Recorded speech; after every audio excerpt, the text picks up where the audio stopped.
আমি elevator education থেকে Souvik sir কথা বলছি।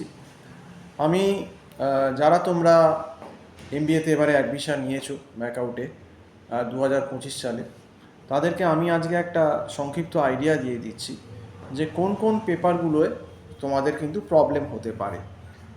সেইটা করে তোমরা অ্যানালাইজ করে সাবধান হয়ে যাবে। তো তোমাদের ফার্স্ট সেমিস্টারে দেখবে ইকোনমিক্স যে পেপারটা আছে তার ভেতর কিন্তু মাইক্রো ইকোনমিক্স এবং ম্যাক্রো ইকোনমিক্স এই দুটো পেপার ঢোকানো আছে। দেখতে লাগছে 100 নম্বরের পেপার, কিন্তু মূলত এটা 200 নম্বরের পেপার। কারণ আগে প্রিভিয়াস যে ম্যাকআউটের যে সিলেবাসটা ছিল তাতে কিন্তু মাইক্রো ইকোনমিক্স ফার্স্ট সেমিস্টারে থাকতো, ম্যাক্রো ইকোনমিক্স সেকেন্ড সেমিস্টারে থাকতো।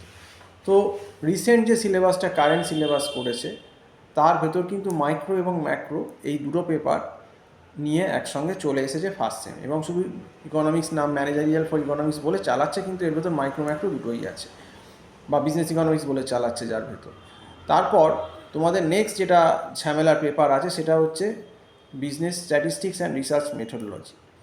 এই পেপারটার ভেতর যেটা মুশকিল, যে স্ট্যাটিস্টিক্স 1 মানে frequency distribution, mean median mode, standard deviation, coefficient of variation, correlation regression, rank correlation, এইগুলো দিয়েছে।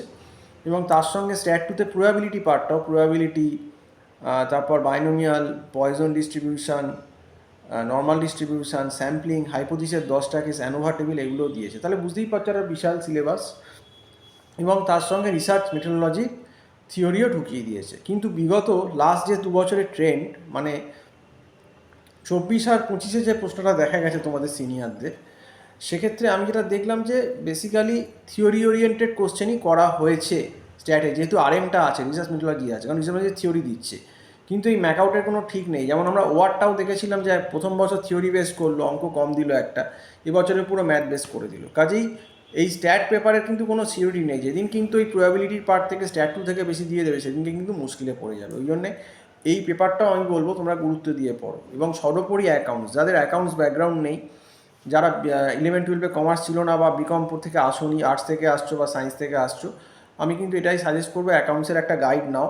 কারণ অ্যাকাউন্টসের যে গোল্ডেন রুল অফ অ্যাকাউন্টস আছে, আবার journal, ledger, trial balance, final account, depreciation, LIFO FIFO, এগুলো ক্যাশ ফ্লো, ফান্ড ফ্লো, এগুলো কিন্তু জানতে হবে, কস্টিং জানতে হবে, এগুলো কিন্তু সিলেবাসে রয়েছে। আর আদার্স যে পেপারগুলোর মধ্যে যেটা ইম্পর্টেন্ট আরেকটা পেপার রয়েছে সেটা হচ্ছে লটা কিন্তু ভালো করে পড়তে হবে।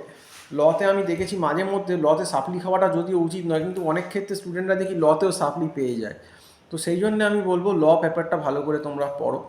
এবং বাকি পেপারগুলো যেগুলো অর্গানাইজেশনের বিহেভিয়ার বা বিজনেস কমিউনিকেশানের যেগুলো ইজি, এগুলো মোটামুটি থিওরি পেপার পড়লে তোমরা অসুবিধা হবে না। কিন্তু মেন যে 3টে পেপার, এই ইকোনমিক্স এবং statistics and research methodology and accounts, এই 3টে পেপার থেকে কিন্তু তোমরা একটু ফার্স্ট সেমিস্টারে সাবধান থাকো। এটাই তোমাদেরকে আজকে বললাম। তো আজকে এই অবধি বলেই শেষ করছি। সম্পূর্ণ ভিডিওটা দেখার জন্য অসংখ্য ধন্যবাদ।